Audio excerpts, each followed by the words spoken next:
Estimat Sheikh, no sabem què li està dient Mourinho, però si li està parlant de la pilota d'or no se'l cregui o cregui-se'l a mitges. El tècnic portuguès és especialista en dir blanc quan li convé blanc i dir negre quan li convé negre. Fa un parell d'anys, quan sonava que la pilota d'or podria ser per Xavi o Iniesta, Mourinho feia campanya per Daria Schneider. En aquell moment, guanyar un Mundial no era important per al premi. Balón de Oro no es por un Mundial, es por una temporada. Lionel Messi. A Messi, que finalment va ser el guanyador, ni l'esmentava. Para mí, Schneider primero y Xavi segundo.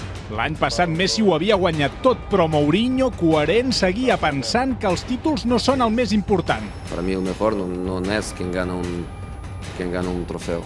No tengo esta perspectiva. Doncs si no compta la Lliga que ha guanyat el Madrid, i si els 12 gols i 14 assistències més que ha fet Messi respecte a Cristiano repetirà l'argentí.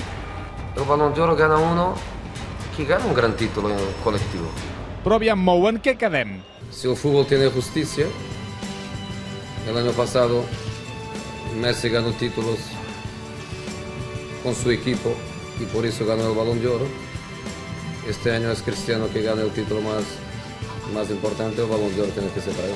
L'any passat importaven els gols en Lliga del Pichichi Cristiano i aquest any no compten els del Pichichi Messi?